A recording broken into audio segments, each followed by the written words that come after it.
Antes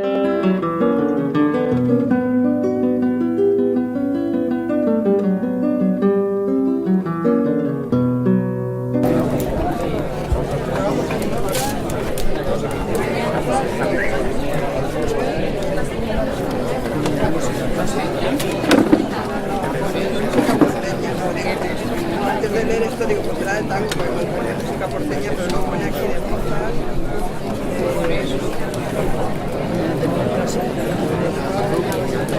Pasados que son 63 segundos según mi reloj de la hora de comienzo de la conferencia, vamos a ello. Tenemos alguna novedad técnica porque bueno, pues la institución, gracias a sus amigos, a Luis y sobre todo a Félix, que es quien está haciendo nuestra adaptación al mundo audiovisual, pues ya desde la conferencia pasada de Carmen, las conferencias se están grabando y se han subido a Internet. Entonces, para tener una correcta grabación de sonido, necesitamos este micrófono adicional que ahora el conferenciante tendrá en su sitio, pero que yo tengo que sacarlo para que la grabación sea correcta, y luego si hay alguna pregunta, pues procuraremos que la pregunta se haga contra este micrófono para que todas las intervenciones queden adecuadamente grabadas en términos de vídeo. Bien, pues con esta de hoy llegamos a la cuarta de las conferencias, llegamos a la mitad del ciclo que sobre el Palacio Arzobispal estamos desarrollando, hospedados en el Colegio del Rey, en el Instituto Cervantes, la Institución de Estudios Complutenses, con la colaboración de la Asociación para la Recuperación del Palacio, de ARPA. Y la charla de hoy va a correr a cargo de Arsenio López Huerta, Curro López Huerta, que como casi todos los conferenciantes, pues es amigo de todos ustedes. Me ha pedido que la intervención, que la presentación sea sucinta, y lo va a ser. Solo voy a destacar tres rasgos en Curro. El primero, y el que realmente le coloca hoy aquí, es el de amante de Alcalá. Curro sabe muchas cosas de nuestra ciudad, de su historia, de su literatura, de sus leyendas, porque tiene un apasionado amor por Alcalá. Y ese apasionado amor por Alcalá le ha llevado a interesarse, a estudiar, a profundizar. El segundo rasgo del que quiero hacer mención es su condición de agitador cultural. Curro ha desempeñado muchos destinos dentro de la Administración y fuera de la Administración, y en todos ellos, en la medida en que sus posibilidades profesionales se lo han permitido, ha intentado darle a la cultura, no solo en términos alcalaínos, sino a la cultura como elemento de desarrollo, como elemento de madurez de la nación española, darle un papel relevante. Y el tercero de los rasgos es el que va a hacer que dentro de 100 años, que a lo mejor alguno de nosotros no llegamos, pero dentro de 100 años en los libros de historia de Alcalá hablen de Arsenio López Huerta.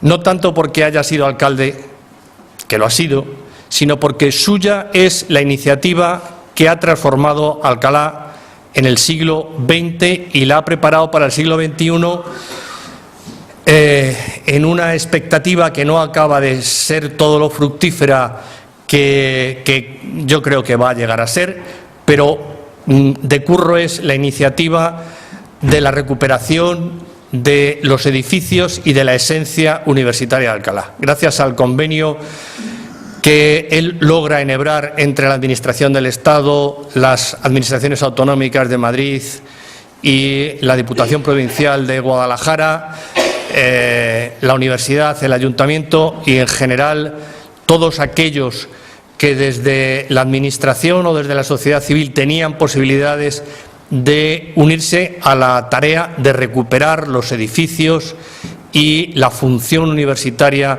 de Alcalá. Esa es un rasgo para la historia que quedará, como digo, en los libros de dentro de 100 años y quedará también en el agradecimiento que los ciudadanos conscientes e informados le tenemos a Curro. Curro, además, habla muy bien. Y eso que ya lo han visto ustedes, ya lo han experimentado ustedes, lo van a volver a experimentar esta tarde cuando nos cuente de los personajes y de las historias del Palacio Arzobispal. Ya está, que para rollo mío, que no hablo tan bien, es suficiente. Arsenio, es tu turno. Y tu micrófono. Bueno, buenas tardes a todos y a todas, y muchísimas gracias por haberse atrevido a venir a perder el tiempo aquí un rato oyendo historias de Alcalá. Y desde luego muchas gracias a la Institución de Estudios Complutenses, está por ahí su presidente, José Luis Valle, y a ARPA, la asociación a la que pertenezco, aquí está su presidente, Gustavo Chamorro, por invitarme a participar en estos actos. En un sitio, además, en una casa que para mí, para algunas de las que estáis aquí, alberga, ¿que hable más bajo o qué? Si es que ponéis estas cosas tan modernas que... Bueno, decía, en esta casa que guarda entre sus paredes algunos de nuestros mejores recuerdos de juventud, sin duda alguna. Y además me siento doblemente contento y estimulado por venir a hablar del Palacio Arzobispal. ¿De qué pasó entre sus, iba a decir 4 paredes, no, entre sus muchas paredes? Los italianos tienen una bellísima expresión que se llama spiritu loci, es decir, ¿qué queda en los locales, en los sitios, de lo que en ellos ha ocurrido? Y yo siempre he pensado que quedan muchas cosas. En alguna ocasión, refiriéndome al Paraninfo de la Universidad, he dicho que sin duda ahí están las voces de Lope, de San Juan de la Cruz, de Jovellanos y de tantos genios que pasaron por las aulas alcalainas, por las aulas complutenses. Y en el Palacio Arzobispal de Alcalá tiene que pasar algo similar. Y por eso, y luego os hablaré al final de la charla, que no conferencia, de qué nos pueden transmitir esas piedras que estamos afanosamente buscando. Porque muchas de las cosas que pasaron allí tuvieron una importancia nacional, tuvieron una importancia europea y tuvieron también una importancia mundial. Es posible que alguno, que alguna, oyéndome decir esto, pues piense, bueno, chaladura de Curro, que llevado de su amor a su pueblo, pues nos quiere vender historias. No. Yo estoy convencido de que al final, dentro de un rato, cuando hagamos entre todos el resumen de lo que os voy a contar, estaréis de acuerdo conmigo. Y puestas así las cosas, podríamos haber titulado esta charla de un incendio a otro incendio. Porque si bien el palacio, lo que hoy llamamos como Palacio Arzobispal de Alcalá, empezó a erigirse o a transformarse en palacio hacia 1209, no es menos cierto que fue a los pocos años, a mediados de ese siglo XIII, cuando, según muchos cronicones de la época y algunos historiadores de Alcalá, hablan de que un pavoroso incendio lo asoló y lo destruyó. ¿Verdad o leyenda? Ahí queda la noticia. Pero lo que sí es verdad, desgraciada verdad y no leyenda, es que otro incendio fue el que lo destruyó, el de 1939, de que alguien más conocedor que yo de los entresijos de que ocurrieron entonces os hablará dentro de unas semanas. Un incendio permitió seguramente transformar lo que hasta entonces no era más que, con toda probabilidad, una casa de recreo de un rico hacendado musulmán asentado en Alcalá, con una almunia, una huerta alrededor, con aguas, con norias, con una gran riqueza acuática que le permitía regar amplias extensiones. Y el incendio, que ocurrió seguramente a mediados del siglo XIII, o en los albores del siglo XIII, tuvo como consecuencia la transformación gracias al obispo Jiménez de Rada, la transformación de esa casa de recreo en lo que sería, a partir del siglo XVI, una de las grandes piezas renacentistas de la arquitectura española. Os había comentado el nombre, o había pronunciado el nombre de Jiménez de Rada. Jiménez de Rada es, sin duda alguna, y yo creo que la historia en Alcalá no le ha rendido, al menos todavía. Es diminuta la calle que tiene, una calle estrecha, pequeña, sin final, un culo de saco que va desde la calle Cardenal Cisneros hasta la tapia de lo que era la casa y la huerta de mis bisabuelos, de mis abuelos. Una calle, digo, estrecha, apenas en consonancia con la gran avenida que se merecería este prelado toledano por la importancia de las cosas que durante su pontificado ocurrieron en Alcalá. Era además Jiménez de Rada un personaje singular y muy curioso. Él es erudito, historiador, bibliófilo, guerrero, mecenas. Es un poco el arquetipo de lo que algunos siglos después podríamos haber denominado como un hombre del Renacimiento. Él es un protohombre del Renacimiento, un hombre del Renacimiento avant la paz, que dirían los franceses. Y él aquí en Alcalá, en su casa, lo que luego se transformaría en palacio, es donde ocurren uno de los dos de los hechos más importantes para la historia, una de España y otra para la historia de Alcalá. Para la historia de Alcalá sería la puesta en vigor del Fuero Viejo de Alcalá. El Fuero Viejo de Alcalá es un documento fundamental que nos enseña cómo se regía la vida entre aquellos alcalainos en el siglo XIII. Hay una anécdota de la que yo soy en parte testigo de lo que ocurre con el Fuero Viejo. Cuando Alfonso XIII viene a Alcalá a hacer una visita, el entonces alcalde, Esteban Azaña, intenta enseñarle el Fuero Viejo. Se lo va a enseñar y no lo encuentra. El Fuero Viejo ha desaparecido.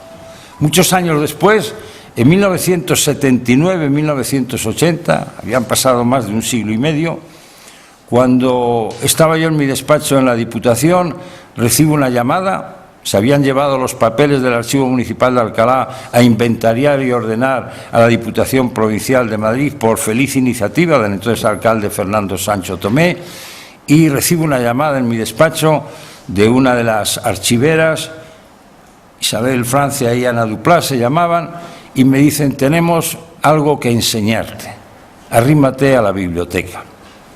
Arrimé a la biblioteca, archivo de la Diputación, y me entregan un papel de unas hojas hacendísticas municipales envueltas con un atillo. Y me dicen: ábrelo. Lo abro y allí estaba el Fuero Viejo de Alcalá. Sin duda alguien pensó en robarlo. Estoy hablando del principio del siglo XX o final del XIX. Sin duda alguien pensó robarlo. Aturdido, arrepentido, imposibilitado, sabe Dios por qué, debió dejarlo escondido donde estuviera, entre papeles que no hacían referencia a viejos papeles municipales, sino a papeles hacendísticos de Hacienda local de aquel momento, y no pienso yo que se olvidase, sino que no se atreviese a llevar a cabo tal desaguisado. Yo sentí una profunda emoción viendo aquellas páginas, aquel ejemplar fantástico, con unas capitales espléndidas, con una letra y que está en un estado de conservación espléndida. Bueno, pues ese Fuero Viejo fue obra de Jiménez de Rada. Pero además, con Jiménez de Rada empieza a ocurrir en Alcalá y en su palacio, en su casa entonces palacio, o casa palaciega, un acontecimiento que tiene una singular importancia en España. Pocos años antes, en 1195, los almohades habían vencido a las fuerzas cristianas de Castilla en la batalla de Alarcos. Se aproximaban a Toledo, estaban ya en los montes de Toledo, y Toledo, que empezaba a ser la capital había sido la capital del imperio, etcétera, y que empezaba a ser la capital de España, se veía nuevamente amenazada por una conquista musulmana.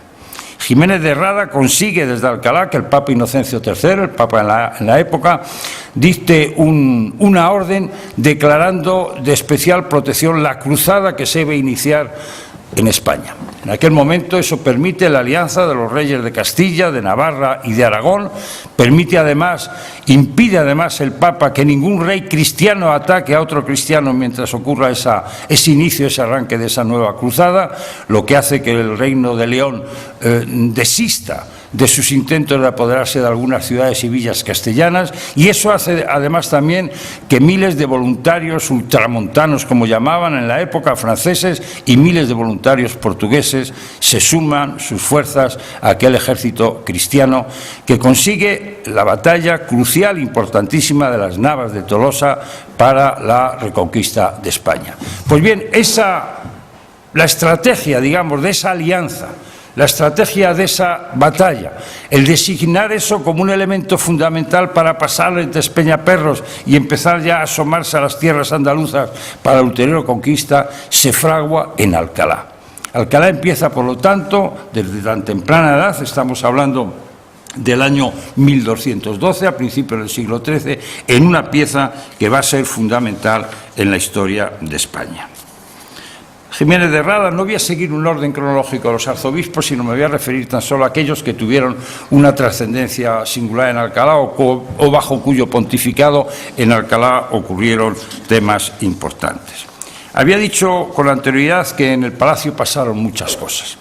Pasaron nacimientos de gente importante, ya lo veremos, muerte de gente importante, noches de bodas de gente importante, espectáculos de gente importante, encuentros de gente importante, y empieza, por lo tanto, también a ser sede de concilios provinciales y luego nacionales. El poder de la Iglesia era inmenso y el poder del obispado, arzobispado luego de Toledo, era considerabilísimo. Pensar que hasta la desamortización y hasta bien entrado el siglo XVIII, final del XVII, el arzobispado de Toledo posee posesiones desde Cantabria hasta Granada.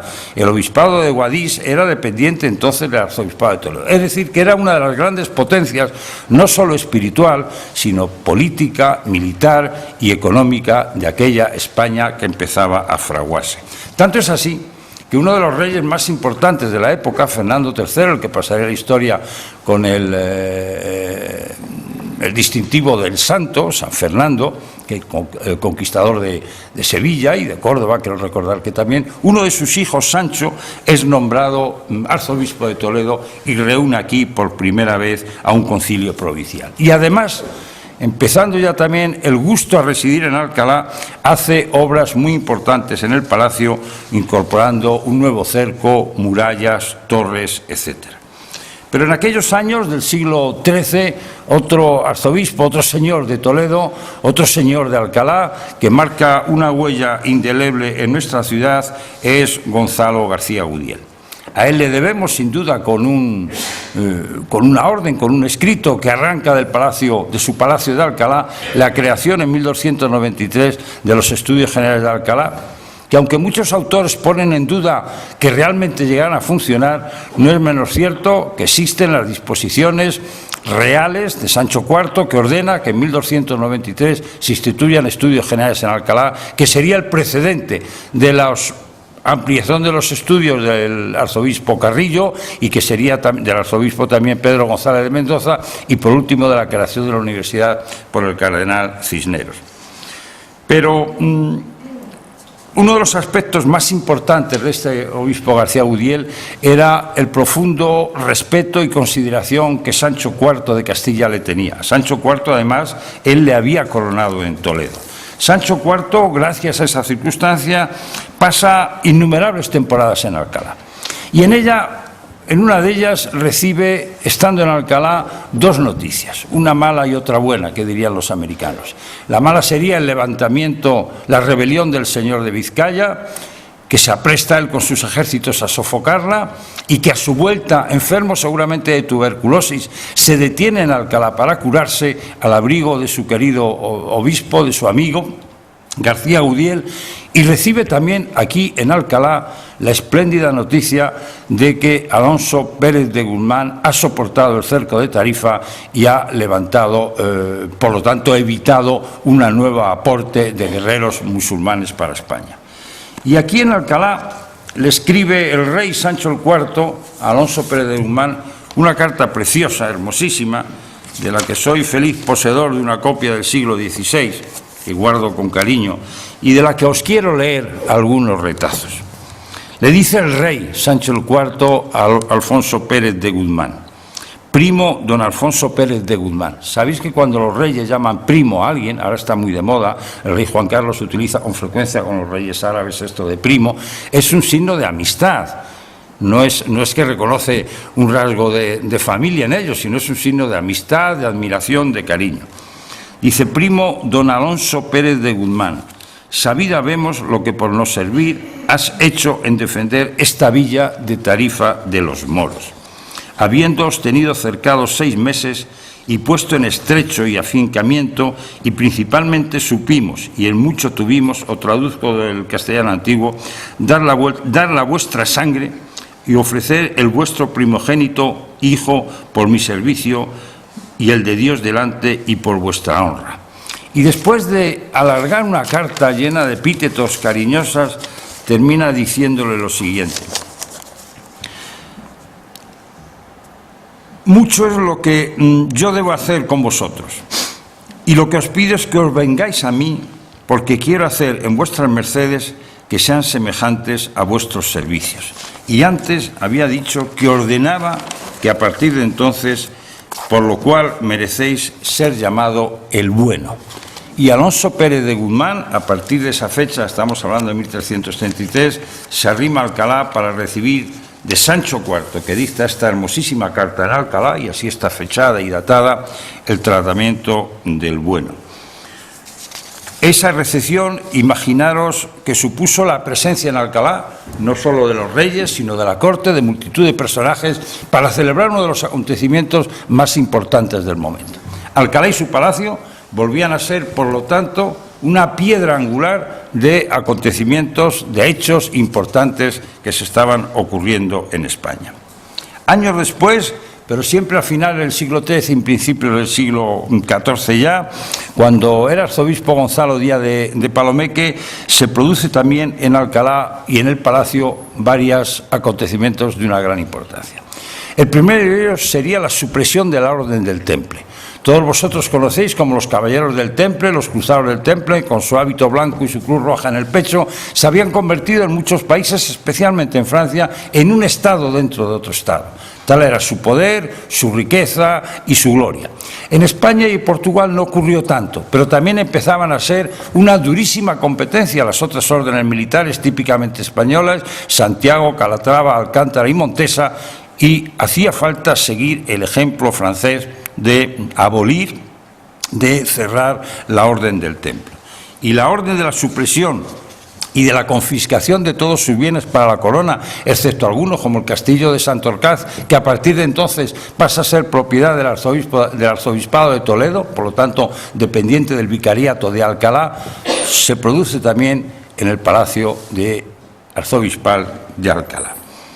Y aún este arzobispo Díaz Palomeque lleva a cabo en su palacio de Alcalá otro acontecimiento que tiene una singular importancia en la Guerra de la Reconquista. Y es lo que ha pasado en la historia con el nombre de Pacto de Alcalá o Tratado de Alcalá, cuando aquí se reúnen representantes de los reyes de Enrique IV de Castilla y Jaime II de Aragón para pactar y negociar entre ellos quién se va a quedar con qué de Andalucía cuando sea conquistada definitivamente a los árabes, con Andalucía y con algunas otras partes del territorio que hoy llamamos España. Hoy llamamos España hace ya muchos siglos. Bien, es verdad que ese tratado no se cumple, y así como Almería, por ejemplo, había quedado para ser posesión y que lo conquistasen los aragoneses participan junto con los castellanos en el cerco primero y conquista después de Almería, pero no es menos cierto que Almería pasa a depender de la conquista de la corona de Castilla y no de la corona de Aragón. Pero ese pacto y ese tratado se celebra también entre Enrique IV y Jaime II de Aragón, como decía, en 1309 en el Palacio Arzobispal de Alcalá. Durante el posterior mandato de Gil de Albornoz, otro arzobispo importantísimo, en Alcalá tiene lugar un capítulo general de la Orden de Santiago, que era la orden más poderosa que existía en España. Es decir, que en ese momento se reúnen en Alcalá aquellos protagonistas, artífices de gestas importantísimas en la Guerra de la Reconquista. Y tiene lugar otro acontecimiento de una singularísima importancia, que es la celebración de Cortes en Alcalá y la aprobación se dio en llamar en 1348 el ordenamiento de Alcalá. El ordenamiento de Alcalá perseguía de una forma, digamos, muy anticipada para la época, la regulación de todos los ordenamientos, de todas las normas legales por las que se regían los distintos ciudades, ducados, condados, etcétera, de la Corona de Castilla. Es, por lo tanto, una ansia reguladora de derecho que marca una línea clarísima de cómo se debe hacer la legislación en nuestro país. El ordenamiento de Alcalá ha tenido una importancia entre los juristas y los jurisconsultos de una excepcional y de una grandísima importancia. Tan grande fue el rasgo que Gil de Albornoz deja en España, que muere en Italia, en Viterbo, y que traen su cadáver a hombros hasta España, donde pasa algunos días en Alcalá. No se sabe si en el Palacio Arzobispal o en la Magistral, para ser velado por los alcalainos y por la gente de la vecina Madrid. Y además hace también en el Palacio importantes obras. Pocos años después de su muerte, accede al trono Pedro Tenorio. Pedro Tenorio, el cardenal Tenorio, es uno de los cardenales que demuestra siempre, desde el inicio de su pontificado, mayor predilección y mayor amor por Alcalá. Él fortalece el palacio, hace un foso, baluarte, torres, lo adorna además siguiendo el refinado gusto de los Trastámaras, que era la casa reinante a la que pertenecería después Isabel la Católica. Hace testamento en Alcalá y además se produce durante su mandato, en una decisión de un concilio nacional que se celebra en la ciudad, permanecer inicialmente neutrales ante el cisma de Occidente, ante el Papa de Roma y el Papa de Aviñón, y posteriormente el Papa Luna, el español Papa Luna. Juan II, rey por entonces, muere también en Alcalá. Es decir, otro personaje que pasa grandes temporadas en Alcalá y que en una ocasión, en una circunstancia, saliendo de Alcalá por la puerta de Burgos, el caballo caracolea, había habido un espectáculo de los caballeros que la acompañaban, se queda el caballo, se esnuca, se mata y se muere en Alcalá, y su cadáver, en presencia de la reina viuda, en presencia de los grandes del reino, se vela en el Palacio Arzobispal de Alcalá. Pero además de eso, se celebra otro concilio también nacional en Alcalá. El arzobispo reúne aquí a todos los obispos de Castilla, sufragáneos suyos, recibe aquí a los intelectuales, los doctores y los personajes más importantes para decidir finalmente qué se hace con el Papa Luna, que estaba entonces residiendo medio prisionero, como sabéis todos, en Peñíscola, en el Levante español. Y definitivamente deciden dejar de apoyarle, y es el inicio o el final del posterior arreglo entre Roma y Aviñón para que se resuelva lo que se dio en llamar el cisma de Occidente.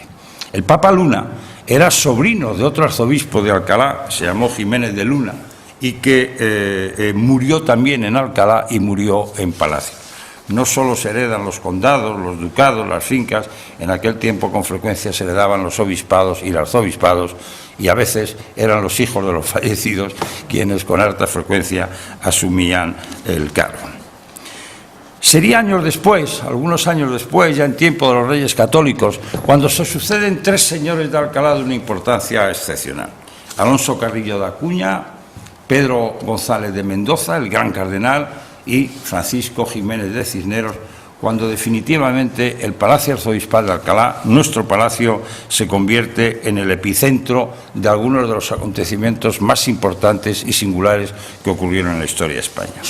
Alonso Carrillo, todos sabéis, todas conocéis, que siente una especial predilección por Alcalá. Crea aquí el convento, el monasterio de Santa María de Jesús, de franciscanos, él era también de procedencia franciscana, que luego se llamaría el vulgo lo llamaría algunos siglos después el convento de San Diego, porque en él vivía el lego San Diego de Alcalá. Y en tiempos de Carrillo, que aquí en Alcalá pergeña permanentemente su política, hoy apoyo a la Beltraneja, mañana Isabel, pasado mañana y finalmente a la Beltraneja. La Beltraneja es sin duda alguna la legítima heredera del trono, y Isabel sube al trono con un golpe de Estado, precisamente muchos años después, cuando su marido viudo, Fernando el Católico, decide testar a favor del infante de Castilla, el alcalaíno Fernando de Habsburgo. Tanto Cisneros como el hijo natural de Fernando el Católico, Alfonso, que era arzobispo de Zaragoza, le dicen: ten cuidado, tu mujer subió al trono tras un golpe de Estado porque no tenía, digamos, legitimidad dinástica para suceder a su hermano. Quien la tenía era la Beltraneja, Juana, que era la legítima, por mucho que a su padre Enrique le llamasen el impotente. Parece ser que no hay prueba seria ni fehaciente ninguna que dijera que la Beltraneja era hija de Beltrán de las Cuevas, de ahí su apodo Beltraneja, uno de los favoritos del rey. No, sino es así. Pero en aquella época, también con Carrillo, ocurren en Alcalá, en su palacio, cosas extraordinariamente singulares. De una parte es la visita a Alcalá del cardenal Rodrigo de Borja, el que luego sería Papa Alejandro VI, y que es seguramente la primera vez en que un futuro Papa visitaría Alcalá. La segunda sería seguramente el Papa Francisco, que sabéis que pasó por Alcalá en el otoño de hace algunos años, residiendo arriba en la residencia de jesuitas y visitando, entre otras cosas, el hospital de Antezana. Es aquí donde el Rodrigo de Borja, el cardenal Rodrigo de Borja, futuro Alejandro VI, como digo, se entrevista con Isabel y con Fernando por primera vez, y donde empiezan a ganar el apoyo del papado para la proclamación de Isabel como reina de Castilla. Elemento fundamental para la subida al trono de Isabel. Primero, porque la legitimaba; segundo, porque legitimaba también el matrimonio entre Isabel y Fernando, que era un matrimonio entre primos y que requería forzosamente la autorización papal para ser considerado legítimo. Y además aquí en Alcalá, Isabel, en aquellos tiempos, en el palacio, tiene dos encuentros que van a marcar también la historia de la dinastía y la historia de Europa, que es un encuentro con los embajadores del duque de Borgoña y con los embajadores del rey de Inglaterra. Sin duda, en aquellos encuentros se empieza a fraguar ya lo que sería la posterior alianza matrimonial entre nuestro paisano Fernando y la borgoñona, su mujer, Ana, y sería también el matrimonio entre Catalina de Aragón y Enrique VIII, de lo que luego hablaremos. Y el matrimonio entre, había dicho Fernando, ¿no?, el príncipe Juan y la hija de Maximiliano, el desgraciado y lamentable príncipe Juan. Pero además, durante el tiempo de Carrillo, Alcalá se convierte también, ya sabéis que Carrillo muere en Alcalá y es enterrado inicialmente en el monasterio de franciscanos Santa María Jesús, para posteriormente, después de la desamortización, ser trasladado su túmulo funerario y sus restos a la Magistral, donde prácticamente quedó destrozado en el alevoso incendio de la Guerra Civil en el 36, cuyos restos se pueden observar en el Museo de la Magistral. Pero el arzobispo Carrillo es un elemento tan singular que aquí en Alcalá él estaba muy preocupado por la alquimia. Y él convierte a Alcalá en uno de los laboratorios de la época más importante para los alquimistas. Y trae además aquí a uno de los alquimistas más distinguidos de la época, Fernando de Alarcón. ¿Qué buscaba Carrillo en la alquimia? Todos pensamos siempre, cuando hablamos de la alquimia, cuando oímos hablar de alquimia, que es la búsqueda de la piedra filosofal capaz de trocar los metales en oro. Sí, sí, es eso, pero es también algo más.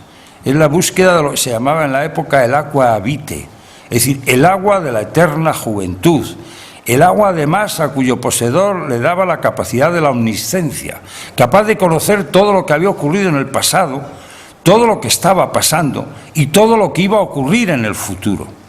Y no es de extrañar para nada que un personaje como Carrillo, rico, bien es verdad que por sus muchas aventuras y batallas, tenía necesidad de grandes sumas de dinero, pero no es de nada alocado pensar que lo que acaso buscara también Carrillo aquí en sus experimentos alquímicos en el Palacio Arzobispal de Alcalá fuera poseer esa omnisciencia que le haría vivir eternamente, conociendo además todo el pasado, conociendo todo el presente y sabiendo además todo lo que fuera a ocurrir en el futuro. Obviamente los experimentos dieron tan poco resultado que poco tiempo después, en 1480, Fernando de Alarcón sería decapitado en la plaza de Toledana del Zocodover, sin duda alguna, para ejemplo de lo que cuesta o de lo que podía costar engañar a un prelado de la Iglesia tan poderoso como era el arzobispo Carrillo. Algunos piensan que la alquimia es algo puramente medieval, arcano, arcaico. Nuestro prudente y sabio rey Felipe II tenía un secretario que se llamaba Pedro de Hoyo, quien también empezó a intentar experimentos alquímicos en el Escorial. Es decir, que esa ilusión de la riqueza y de la eterna juventud persiguió a los hombres y mujeres por muchos siglos y por mucho tiempo. Carrillo, que muere en Alcalá, como decía antes, es sucedido por Pedro González de Mendoza. Pedro González de Mendoza, que pertenecía a la familia de los Mendoza, los segundos monarcas de España, una de las familias más poderosas, duques del Infantado, marqueses de Santillana, condes de un montón de sitios, es decir, una de las grandes potencias españolas. Pedro González de Mendoza siente también, él era de Guadalajara, originario de ahí, siente también un profundo aprecio y un profundo estima por Alcalá y por su palacio, donde le gustaba pasar muchas temporadas. Invita con frecuencia aquí a los reyes de Alcalá, a los reyes de España, a Isabel y a Fernando, a pasar largas temporadas con Juan, con sus hijos Juan, Juana, Isabel y María. Y en una de esas temporadas, a la vuelta de una de las batallas que se llevaban a cabo para la Reconquista, Isabel llega aquí a Alcalá en diciembre de 1485. Todo el mundo la recomienda que se quede una temporada. El cardenal la acoge bajo su protección porque la soberana está enferma, agotada y con una preñez, con un embarazo muy avanzado. Tan avanzado que a los pocos días de llegar, los historiadores biógrafos de Catalina no se ponen de acuerdo en la fecha de su nacimiento.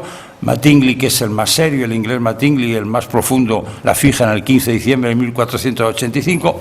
Otros hablan del 16, del 17, del 14, pero quedémonos en esa fecha. Nace en Alcalá Catalina de Aragón.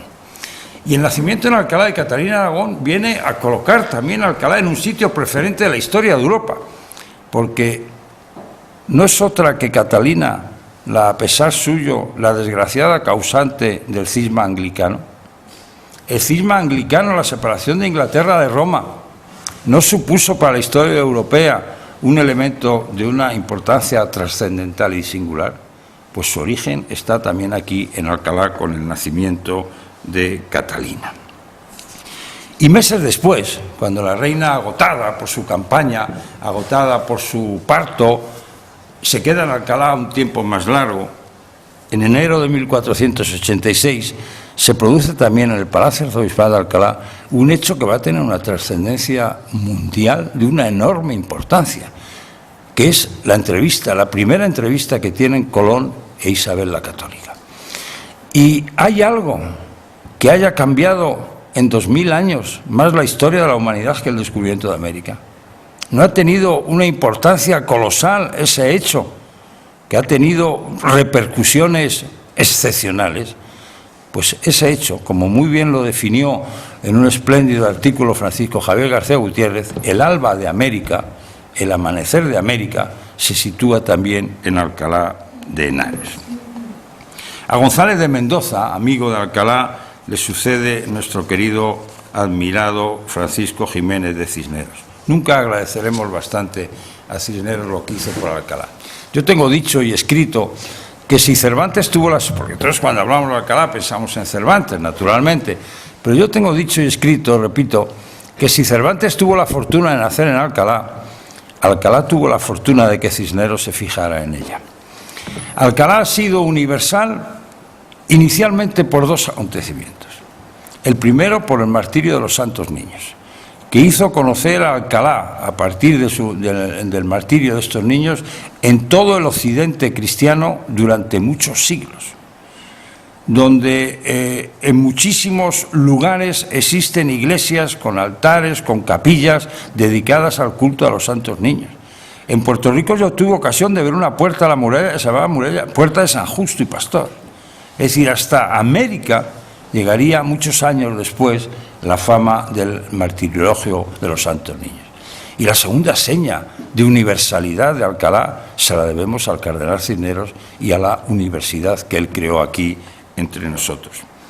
Pero además, en Alcalá, por aquel entonces, 2 años después del nacimiento de Catalina, 1 año después del encuentro de Colón con los reyes católicos, se produce otro acontecimiento que hubiera podido también cambiar la historia. Y es, en el invierno de 1497, el aborto de Margarita de Austria, la desgraciada viuda del príncipe, del malogrado príncipe don Juan, cuyo hijo o cuya hija, si no hubiera abortado, hubiera sido el legítimo titular de la corona de Castilla. Por lo tanto, ese acontecimiento que ocurre también en Alcalá de una manera, y en el Palacio, de una manera o de otra, tiene lugar también en Alcalá. Y por aquellos años en que los reyes visitan con harta frecuencia Alcalá, se produce también el alumbramiento aquí entre nosotros, en marzo de 1503, de la infanta Juana, la mal llamada la loca, la pobre y desgraciada Juana, de su hijo, el que luego sería emperador Fernando. El emperador Fernando es una figura señera en la historia de Europa de todos esos siglos. Muy olvidado en España, muy maltratado por la historiografía española, y sin embargo es un hombre que llega a ser rey de Hungría, de Bohemia, de Eslovenia, archiduque de Austria, conde del Tirol, emperador del Sacro Imperio Germánico, y cuyas posesiones llegaban desde Dinamarca hasta los Estados Vaticanos y desde la orilla izquierda del Ródano a su paso por Lyon hasta la frontera con Rusia. Esas eran las posesiones de nuestro paisano Fernando, que además da un sesgo radicalmente diferente a lo que hasta entonces había sido el Sacro Imperio Germánico. Hasta entonces era electivo, a partir de Fernando lo hace hereditario y pasa a ser una posesión hereditaria de la Casa de Habsburgo. Y crea una dinastía que llega desde entonces hasta 1917, en que al final de la Primera Guerra Mundial, en que por primera vez los Habsburgos se colocan mal, son derrotados y desaparece el Imperio Austriaco. Esa es una creación de nuestro paisano Fernando de Habsburgo, que nace también en Alcalá.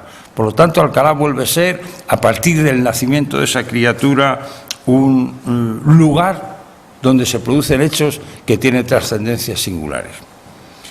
Y en Alcalá pasa también, por esos años, en 1515, una inesperada visita de una mujer bellísima, Germana de Foix, que se había casado, viuda ya Fernando el Católico, se había casado con Fernando el Católico, y que hubiera podido costar, si aquel matrimonio hubiera tenido descendencia antes de la muerte de Fernando, la desunión de Castilla y de Aragón.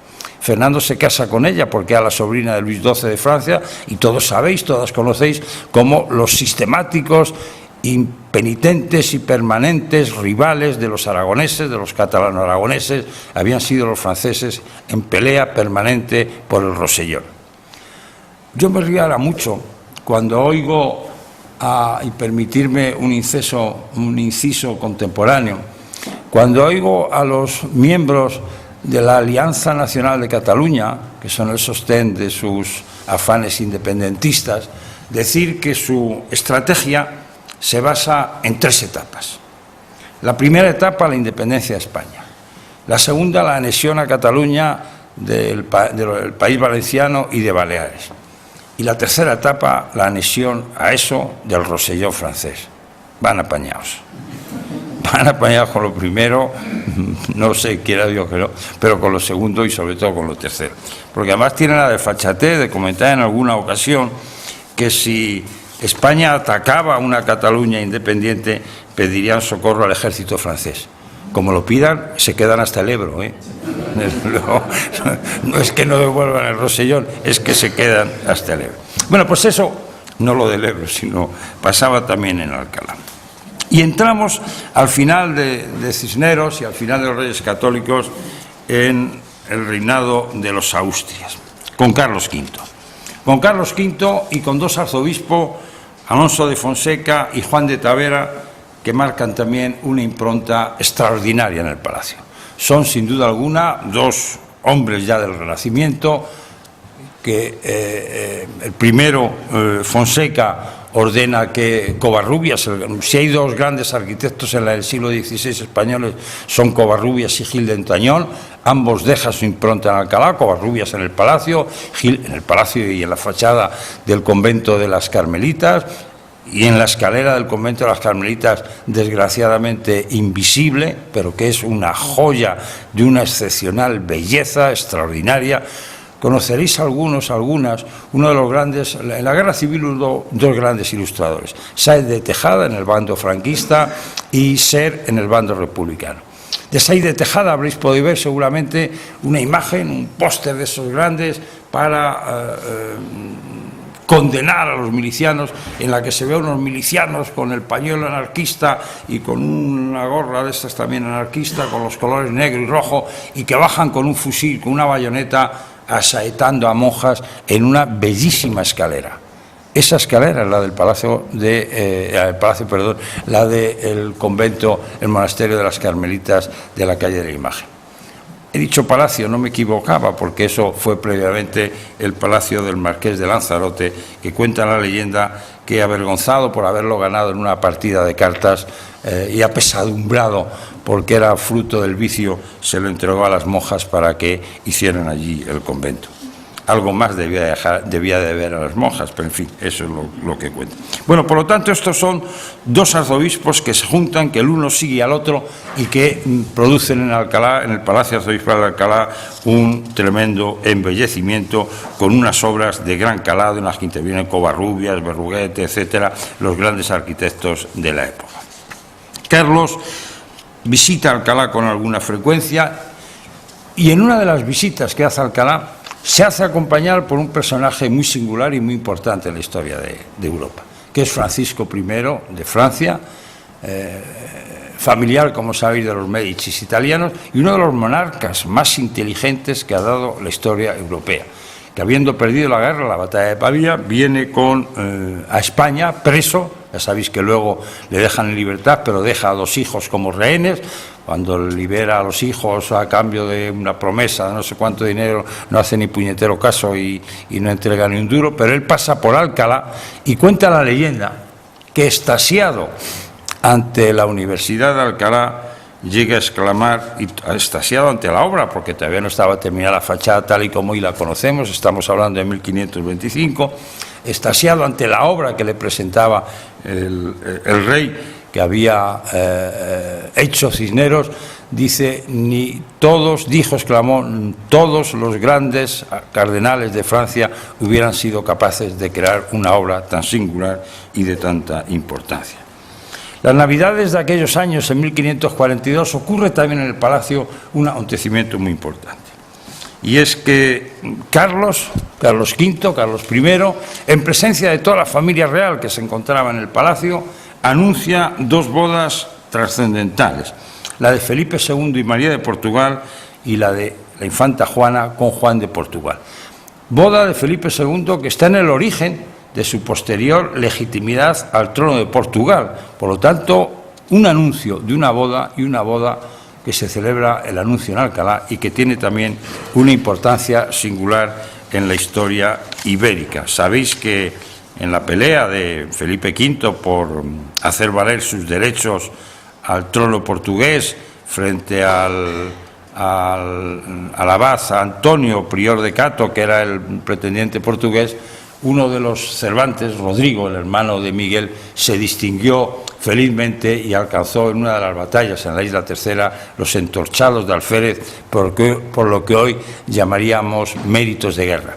y es, en opinión de algunos muy respetables biógrafos de Cervantes, que hoy tengo el honor de que me escuchen, probable también que Miguel de Cervantes, el propio Miguel, participara en esa batalla. Felipe II es, de todos los Austrias, sin duda alguna, el que más gratamente se encuentra en Alcalá. Sus hermanas María, Juana, pasan temporadas enteras en Alcalá y con ella les acompaña uno de los personajes más curiosos de la historia de España, que se halla de Felipe II, Leonor de Mascareñas, una mujer muy beata, ayudante a veces de Teresa de Jesús en la creación de multitud de conventos en España. En Alcalá, concretamente el convento de la Imagen es de su procedencia, es un convento carmelita que no lo crea Santa Teresa de Jesús, bien es verdad que lo visitó varias veces, pero arranca de una creación que hace en un lugar que ubica en lo que hoy es la Plaza La Victoria, donde está la Facultad de Económicas, un lugar maloliente porque un albañal atravesaba el jardín y además molestaba a los señores de Montoyo, que tenían un palacio al lado, y al final logran ese trueque y se van a la casa de la Imagen, donde sabéis que Luisa de Belén, otra de las hermanas de Miguel, profesó, y donde probablemente Magdalena también pasara algunas temporadas. Felipe II, además, es tanto su cariño a Alcalá que nada más nacer su hijo Carlos, que se queda huérfano en el parto, le traslada al príncipe Carlos a vivir a Alcalá en compañía de sus hermanas María, Juana y de Leonor de Mascareñas, como os he decidido. Felipe II, por lo tanto, hace visitas frecuentísimas a Alcalá, una de ellas para asistir a la boda de una Mendoza, la princesa de Éboli, Ana de Mendoza con el príncipe de Éboli, que era uno de los hombres más importantes de la corte de Felipe II, que se celebra también en Alcalá. Y para Felipe II hay otro acontecimiento de singular importancia, y es que probablemente su primera noche de bodas con Isabel de Valois, su segunda esposa, de las 4 que tuvo, a la única que amó realmente, pasase en Alcalá. Felipe se casa en Guadalajara y esa primera noche la pasan en el Palacio de Alcalá. Esto no tiene una importancia trascendental, pero sí cuando menos demuestra el agrado con que se encontraban los monarcas en Alcalá. Pero es que además, años después, Felipe II, cuentan que en su juventud visitó la Universidad de Alcalá, no siguió estudios, para conocer o ver cómo eran los profesores y cómo eran esos doctores que enseñaban en la prestigiosísima Universidad de Alcalá. Y entonces deciden que el príncipe Carlos, el hijo de Felipe II, que Juan de Austria, el hermanastro de Felipe II, y que Alejandro de Farnesio, sobrino de él, que luego sería virrey de los Países Bajos, vengan a Alcalá a estudiar a la universidad. Y obviamente, ¿dónde se alojan? Pues en el palacio. Es decir, que el palacio vuelve a convertirse también en sede importante de algunos hombres o prohombres que marcarían la historia del mundo. Porque el pobre Carlos poco pudo hacer, pero sí que a consecuencia del príncipe Carlos ocurrieron muchísimas cosas, muchísimas cosas.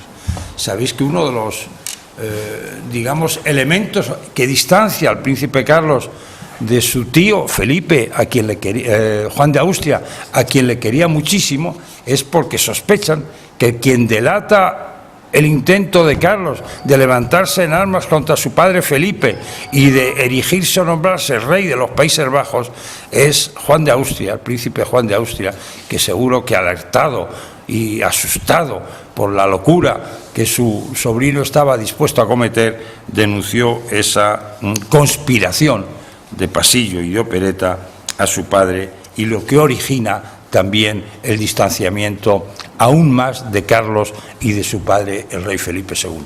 Distanciamiento que se venía produciendo precisamente porque Isabel de Valois, la princesa Isabel de Valois, una mujer también bellísima, estaba inicialmente prometida a Carlos.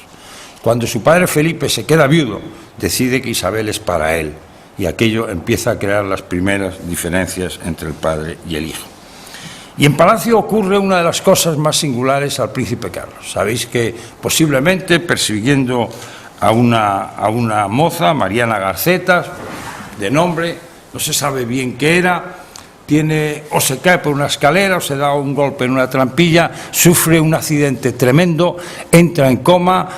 Imaginaros a qué médicos no podría Felipe II traer a Alcalá para curar a su todavía bien amado hijo. Pues las grandes eminencias del reino, las grandes eminencias europeas, las grandes eminencias mundiales. Pues no había forma alguna de que aquel desgraciado Carlos volviera a ver la luz. Y alguien tiene la feliz idea de decirle: metamos en su cama la momia incorrupta de San Diego de Alcalá para ver si se produce el milagro de que sane al príncipe Carlos. Yo no sé si lo sanó, pero el susto que debió llevarse aquella pobre criatura fue de tal envergadura que salió del coma.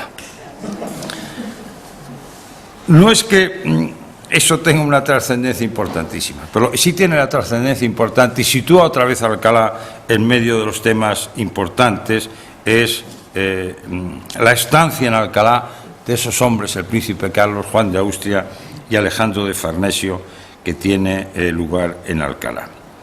Otros Austrias, Felipe III y Felipe IV, son también visitantes de Alcalá, con menos frecuencia que su antecesor Felipe, pero sí que con alguna frecuencia. Y por aquellos tiempos rige la sede toledana otro hombre singular, Bernardo de Sandoval y Rojas, sobrino del duque de Lerma, aquel a quien el refrán y el dicho popular decía que para no morir ahorcado el mayor ladrón de España se vistió de colorado, porque consiguió que le nombrara el Papa cardenal precisamente para ponerse al pairo de la justicia regia. Pues bien, este Bernardo de Sandoval, que a diferencia de su tío fue una buena persona, es el que crea y construye el monasterio cisterciense de San Bernardo de Alcalá, sin duda alguna el mejor monasterio que hay en Alcalá, pasa también él grandes temporadas en Alcalá. Y se produce entonces un acontecimiento que no me resisto a relataros y que tiene no una importancia internacional, pero que sí que viene a marcar lo que era Alcalá por aquel entonces. Se había producido poco tiempo antes la aparición de las formas incorruptas, 24 creo recordar que era, que un renegado en una confesión al padre Juárez, jesuita, le anuncia que ha robado unas santas formas, unas hostias, y que quiere devolvérselas. Se las devuelve, este hombre las coge, pasan los meses, pasa el tiempo, pasa un año, y un buen día cuando va a abrir la cajita, la caja de la tortuga, que llamaba, que tenía una tortuga en su tapa, descubren que las formas están incorruptas y que no han perdido ni color, ni aspecto, ni nada. Y ahí empieza el milagro de las santas formas. Las santas formas es una tradición religiosa en Alcalá durante 300 años de una importancia excepcional. Lo que congregaba religiosamente a los alcalaínos no eran tanto ni los santos niños ni la Virgen del Val, sino las santas formas y el milagro de las santas formas, desgraciadamente también desaparecidas en la guerra. Y hay un personaje alcalaíno, muchos años después, en 1926, el Ángel Caído firmaba como seudónimo, que era don Rafael Salzdiego, un religioso, escritor que había publicado, que publicaría años después, una historia de la ermita del Val, que lleva un subtítulo muy sugestivo. Dice algo de historia, bastante de tradición y no poca leyenda. Bueno, pues este hombre narra cómo durante el pontificado de Bernardo de Sandoval y Rojas ocurre lo de las santas formas y cómo él en un retablo eucarístico, en una jornada y en versos, lo narra y lo cuenta. Tengo este libro, merced a la generosidad de Pepe Quijada, uno de los alcalaínos buscador de tesoros, bibliófilos, que está atravesando un mal momento y que desde aquí le quiero enviar un abrazo solidario y mis mejores deseos. Y cuentan cómo los alcalaínos, conocedores de que van a llevarle las santas formas al arzobispo para que las bendiga, porque todavía la Iglesia no reconocía el carácter milagroso de esas santas formas, van en estampida, en manifestación, ocupan el palacio, la plaza de armas, con la esperanza de que el cardenal arzobispo, bendiga las santas formas. E interviene un juglar, y este ángel caído, don Rafael Sá de Diego, le hace escribir al juglar una estrofa muy hermosa, que si me permitiese os voy a leer, porque es un librito muy poco conocido. Dice el juglar: Alcalá mía, sede famosa, castillo fuerte, cuna preciosa, campo de espigas, arca de leyes, templo de santos, cumbre de reyes, luz de creyentes, sal de dolores, meta de genios, valle de flores, mundo de ciencia, gran maravilla, hija de España, flor de Castilla. Sobre tus torres deja un cantar la pobre musa de este juglar. Y añade el autor: vítores y aplausos. Como veis, es una hermosa leyenda, una hermosa de cómo también se produce un acontecimiento en el palacio que para el Alcalá religioso tuvo una gran importancia. Los Borbones en palacio dejan también, sobre todo Felipe V, acontecimientos importantes. Hay un cronista, Antonio de Uvilla y Medina, que narra en un divertido libro cómo es el viaje que Felipe V hace desde Irún hasta Madrid para tomar posesión del trono de España. Y uno pensaría que el viaje pues iría desde Burgos a Aranda, por Guadarrama hacia Madrid. Pues no. El viaje que relata dice que pasa por Burgos, por Lerma, por Aranda, de Aranda va a Guadalajara, y de Guadalajara dice a comer y dormir, ¿en dónde? En Alcalá, en el Palacio Arzobispal.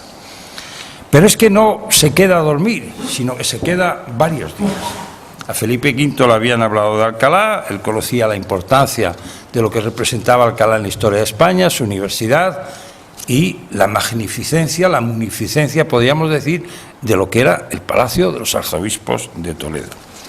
Y es aquí donde además se reúne con los representantes del Papa, con el embajador de Venecia, con el embajador de Francia, su gran apoyo. Todos sabéis que era nieto del rey Sol, que era por lo tanto un francés, era Enrique d'Anjou, era duque o duque d'Anjou, y era miembro de la familia real francesa. Y es aquí en Alcalá, el día 18 de 1701, cuando reúne por primera vez a su Consejo de Gobierno, es decir, el primer Consejo de Ministros, en presencia además de los grandes duques, de las grandes casas nobiliarias españolas, se celebra en Alcalá. Y añade el cronista: y por aquella ocupación no quedó lugar para que besara la mano a su majestad ni la ciudad ni el Colegio Mayor. Tuvieron que esperar el encuentro con los embajadores, tuvieron que esperar el Consejo de Ministros, permitirme la expresión de hoy, el Consejo de Gobierno, para que la ciudad y el Colegio Mayor pudieran besar la mano del rey. No es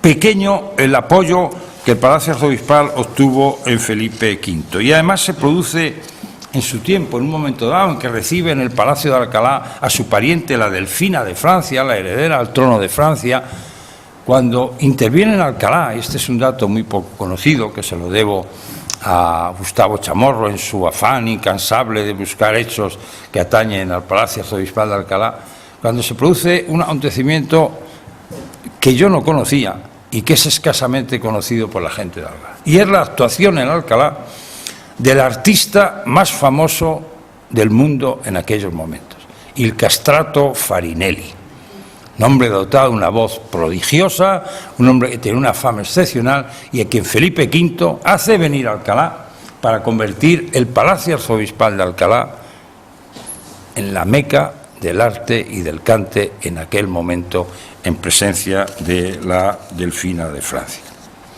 Pasan los años, llegamos a la guerra, antes de llegar a la guerra de independencia, se empieza a producir sin duda alguna la decadencia de lo que es el Palacio Arzobispal. Y cuando Carlos III viene desde su reino de Nápoles a tomar posesión del reino de España, él dice: antes de ir a Madrid voy a detenerme en Alcalá, conocer y dormir en su palacio. Y así lo dispone. y en compañía de toda su familia se presenta en Alcalá a residir durante una jornada en el Palacio Arzobispal de Alcalá. Y su decadencia era ya tan grande que no encuentran ni camas, ni colchones, ni sillas donde poder asentarse ni el rey, ni la reina, ni sus hijos, ni los miembros de la corte que la acompañaban. Es uno de los signos distintivos de lo que se empieza a producir ya en el Palacio Arzobispal de Alcalá.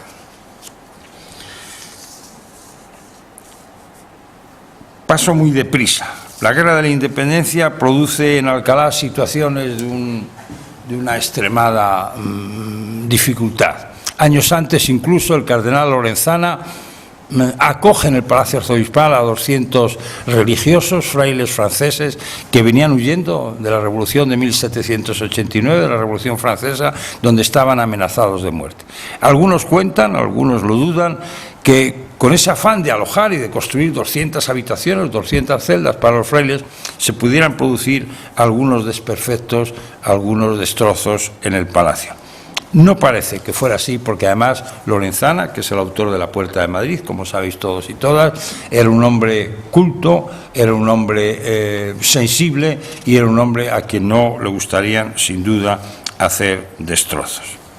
La Guerra de la Independencia, sin embargo, sí que supuso un destrozo terrible para Alcalá. Os he traído unas piezas que algunos conocéis, otros no conocéis. Y es como durante la Guerra de la Independencia el Ayuntamiento de Alcalá, obligado y presionado por los franceses, se ve obligado a emitir vales de comida para las tropas francesas que han convertido el palacio en su cuartel principal. Y es así como yo tengo aquí, para los que queráis verlo, por favor, con mucho cuidado, son papeles raros y difíciles, un vale para 30 raciones de carne, firmado por Palomar. Palomar es un funcionario importante de la época, probable autor de un libro que narra las historias que ocurrió en Alcalá durante la Guerra de la Independencia. Otro vale por 23 raciones de carne, firmado el 24 de enero de 1809 por Azaña y Nicolás. Nicolás seguramente, ¿no? Es que aquí hay una hazaña, por eso la pregunto a ella, para no equivocarme, ella sabrá más que yo.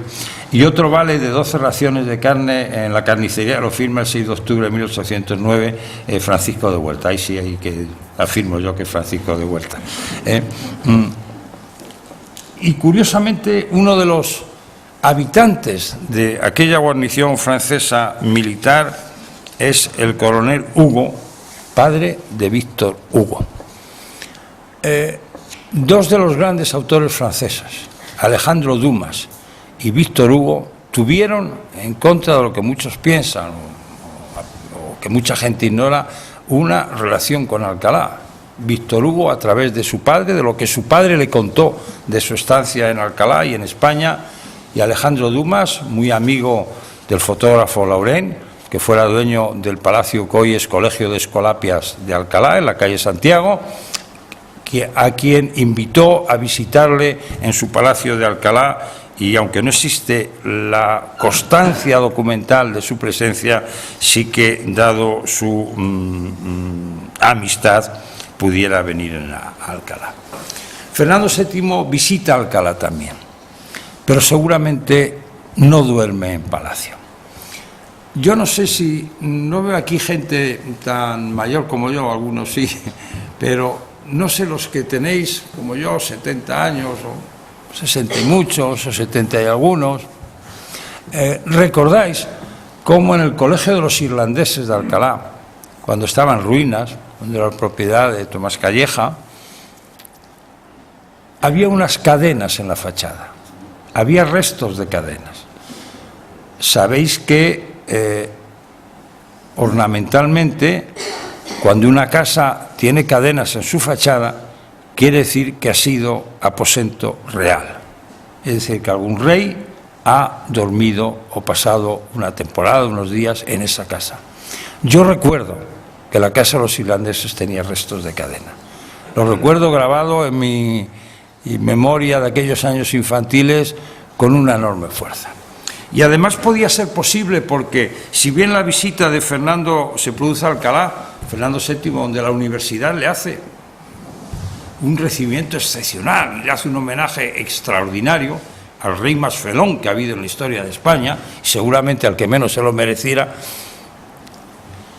el Colegio de los Irlandeses, el que había sido Colegio de los Irlandeses, había dejado sus funciones en 1785, cuando mucho antes de la desamortización fue trasladado a Salamanca para unirlo con el Colegio de los Irlandeses de Salamanca.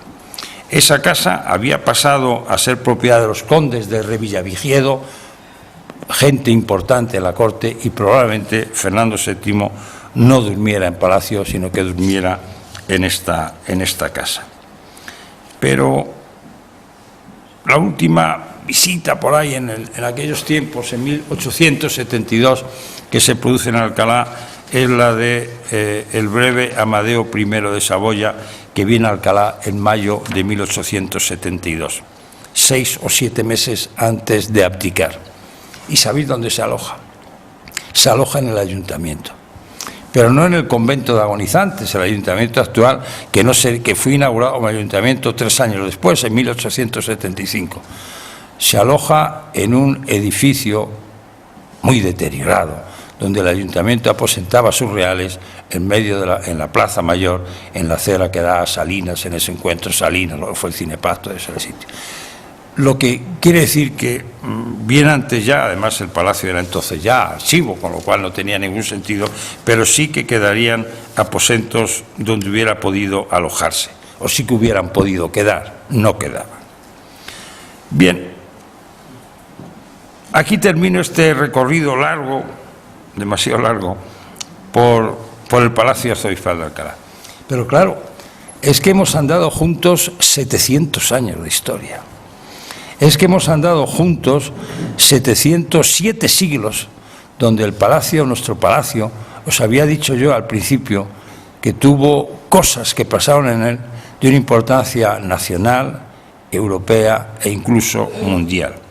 Si la celebración de concilios nacionales y provinciales, si el ordenamiento de Alcalá, si el pacto de Alcalá para la Reconquista, si la abolición de la Orden del Temple, si los experimentos alquímicos, si la entrevista con Colón, si el nacimiento de Catalina y de Fernando, si el fin del apoyo al Papa Luna, si el pacto de España y Holanda, que se hace también en el Palacio Arzobispal de Alcalá para luchar contra los piratas bereberes del Mediterráneo, si la muerte del rey Juan y de tantos personajes ilustres en esa casa no tuvieron importancia nacional, europea y americana, es que no hemos entendido la importancia de lo que Alcalá pasó.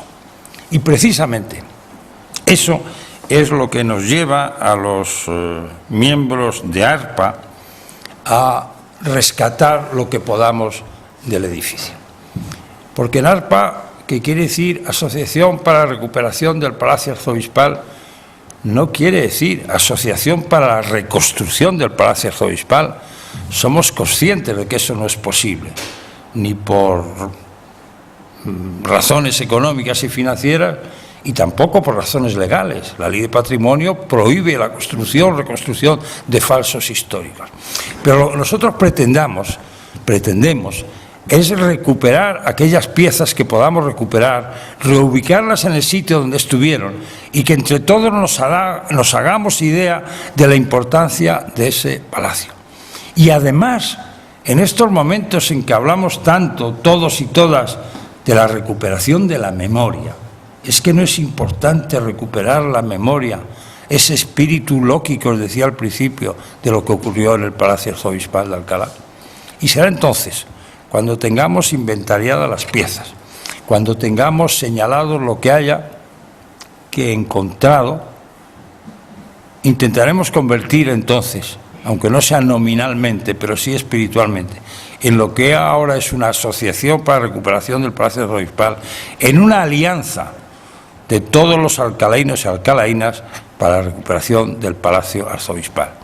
Y una vez recuperada la universidad por los condueños, una vez recuperados los edificios universitarios en el convenio 85, una vez recuperado el convento de las Juanas y la Brújula, una vez recuperada la magistral, ¿Qué nos quedaría a los alcalainos y alcalainas por desarrollar en eso que se ha dado en llamar el modelo Alcalá de recuperación de nuestro patrimonio, porque es de todos, si no es el Palacio Arzobispal de Alcalá? Con esa idea, con esa esperanza, que es lo último que se pierde, Ilya Ehrenburg decía en uno de sus poemas que es lo único por lo que merece la pena esperar con esperanza, es por lo que os hemos convocado hoy y os convocaremos dentro de unos meses para que participéis en alianza con nosotros para recuperar el Palacio Arzobispal. Y yo os pido perdón por haber sido tan pesado y tan largo en esta hora y cuarto que llevo ya entretenidos. Muchísimas gracias por vuestra atención.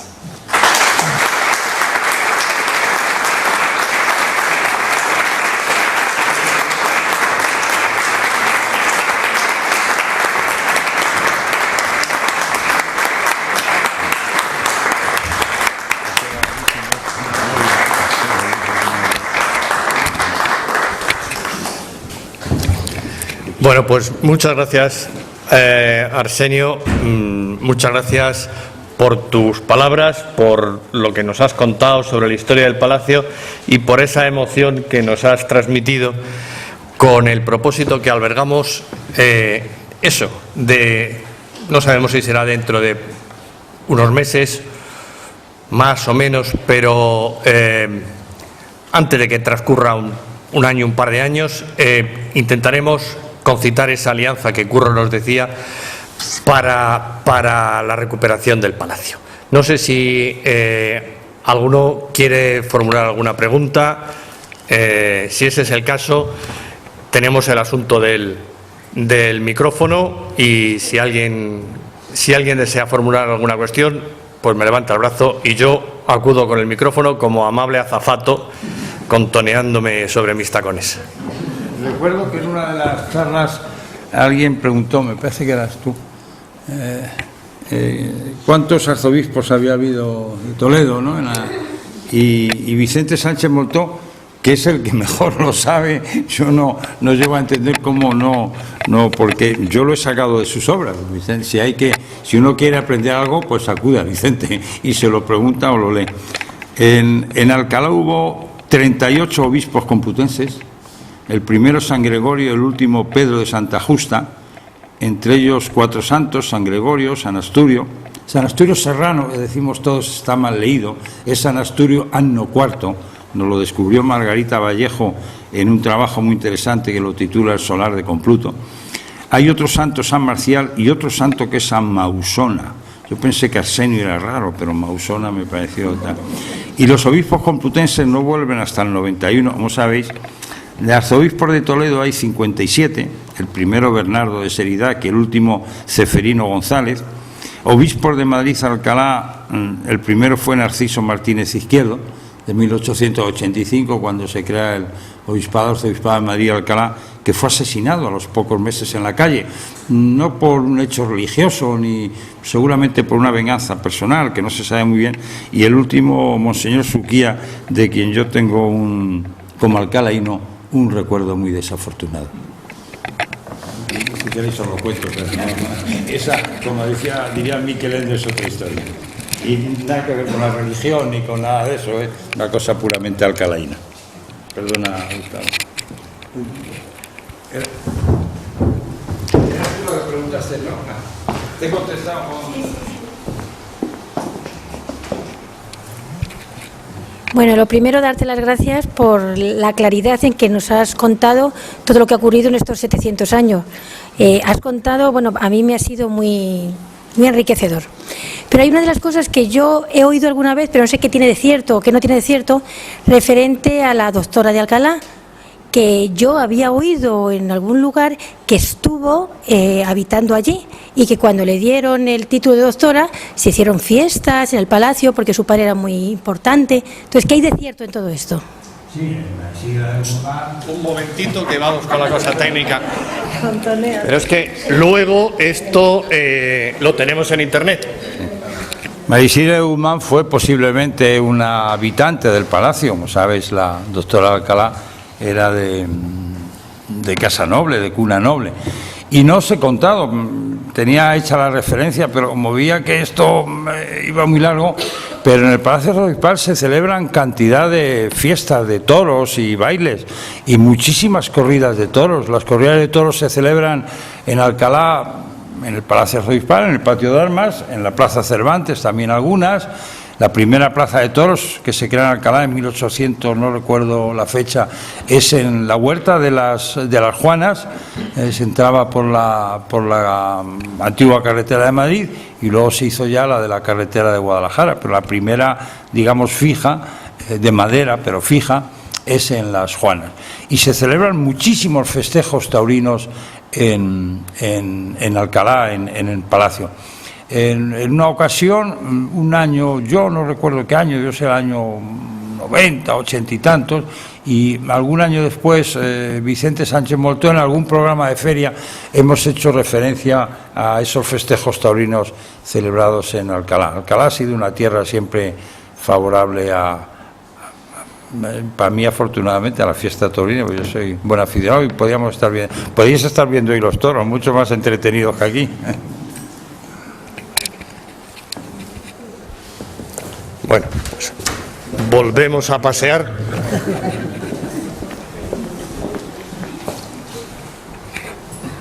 ¿Así se habla así?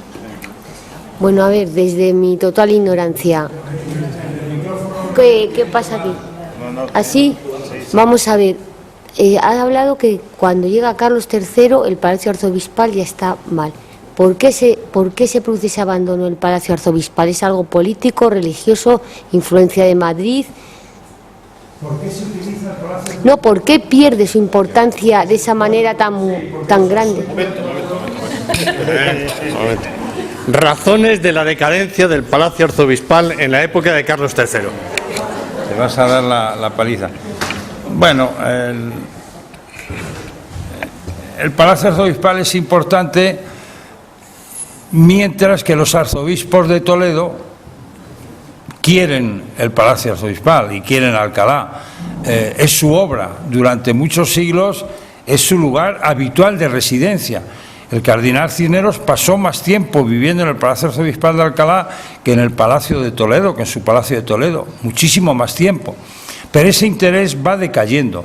En aquellos últimos años, el siglo XVIII, el siglo XIX, algunos arzobispos ni vienen a Alcalá, pero es que alguno tampoco pasa casi por Toledo.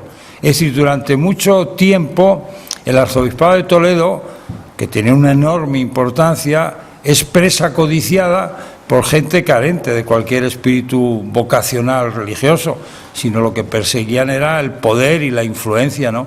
Y ese poder e influencia, estando ya además la corte en Madrid, es decir, cuando la corte se fija en Madrid, eso representa para Alcalá, tarde o temprano, si me permitís la expresión, una puñalada trapera en todo su extensión. Algunos pensamos que ¿por qué se fue la corte a Valladolid? Fue una pura especulación, fue una pura operación especulativa inmobiliaria, como luego volver a Madrid. Imaginaros que cuando la corte se traslada a Valladolid, Valladolid era un pueblón en una ciudad importante y grande, pero que de pronto empieza a creer y ser destino de todos los funcionarios, aventureros, ganapanes, digo funcionarios, no, ganapanes y aventureros de la época, y el destino de todos los especuladores inmobiliarios de la época. Cuando aquello se agota, hay que producir otra nueva especulación inmobiliaria en Madrid, donde ya se fija la corte. Y eso para Alcalá es el final. Fijaros que durante Cisneros crea 2 vicariatos en el Arzobispado de Toledo. Uno en Toledo y otro en Alcalá. Y el vicariato de Alcalá era tan importante como el de Toledo. Y Madrid no figuraba para nada. Es decir, que durante muchos años, durante varios siglos, Alcalá tuvo una importancia eclesiástica, administrativa y, por supuesto, universitaria, mucho más grande que Madrid. Pero cuando la corte... La vanidad mueve a la gente. Alcalá obtiene de Carlos II, con una embajada que la preside Diego de Torres de la Caballería, el título de ciudad. ¿Sabéis para qué? Para, en las corridas y procesiones que se celebraban en la Plaza Cervantes, en la Plaza Mayor, poder exhibir estandartes y banderolas igual que los exhibía la universidad. Es una pura operación de vanidad, porque además, como no era ciudad de realengo, no podía tener voto en Cortes, de lo que se deducía que era un título simbólico, protocolario, pero con ninguna trascendencia política. Bueno, pues cuando Madrid empieza a adquirir importancia, ¿por qué se va a la Universidad de Alcalá a Madrid? Pues porque está a 30 kilómetros de Alcalá, de Madrid, a 6 leguas, que se decía entonces. Si en vez de Alcalá hubiera sido Salamanca, quien se hubiera ido a Madrid hubiera sido Salamanca. Es decir, de Alcalá podríamos decir aquello que decía el presidente de Cárdenas de México: pobre México, tan lejos de Dios y tan cerca de los Estados Unidos. Pues nosotros podríamos decir lo mismo: pobre Alcalá, tan lejos de Dios y tan cerca de Madrid. Bien, es verdad que en otras cosas nos ha beneficiado, pero desde luego para muchas de estas cosas fue un desastre. Y luego además el palacio, cuando se desamortiza, se tasa en 1,5 millones de reales. Bueno, pues cuando sale a la venta tan solo sale por 1 millón y no hay comprador. Es decir, que vuelve al Estado y el Estado se lo vuelve a la Iglesia y la Iglesia dice: si yo no lo quiero para nada, quédense con ellos. Y es cuando se hace el archivo. Pero eso, creo yo, en mi opinión, parece que es de bastante sentido común, lo que significa el deterioro de Alcalá y de su palacio, que van paralelos. Rodríguez Marín, que es un gran cervantista y un gran alcalainista, muchas de sus obras, un Quijote importante que tiene comentado en 7 tomos, se lo dedica a la ciudad de Alcalá de Henares.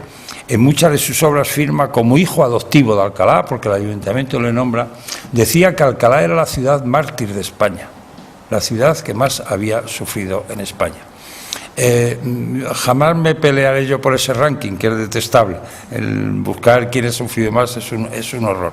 Pero sí que es verdad que a través de su historia la vecindad de Madrid ha terminado teniendo efectos bastante perversos y nocivos.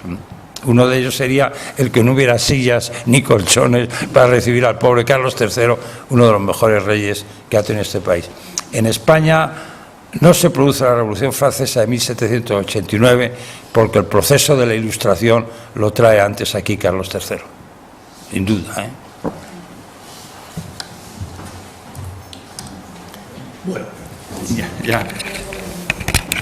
Pues vamos a dar por terminada la charla de hoy, dando las gracias a Curro y dándoles a todos ustedes también las gracias. Y una advertencia. Necesitamos cambiar el calendario de las conferencias, de la penúltima conferencia que estaba prevista para el martes 3 de junio, pero el conferenciante va a ser abuelo en California y se va esa semana a ejercer como tal. Entonces, por mantener la lógica y que el palacio arda después de que se transforme en archivo y que lo reconstruyan Carlos Clemente y Juan de Dios de la Hoz de la mano de el Monseñor Ureña después de que haya ardido, pues no vamos a cambiar las charlas, sino que vamos a trasladar, lo repetiremos en próximas ocasiones, pero vamos a trasladar la charla del día 3 de junio, martes, al día 9 de junio, lunes, de tal manera que el lunes 9 de junio quemaremos el palacio y el 10 procuraremos salvar alguna cosilla. ¿De acuerdo? Pues muchas gracias y buenas tardes. Y gracias por vuestra atención.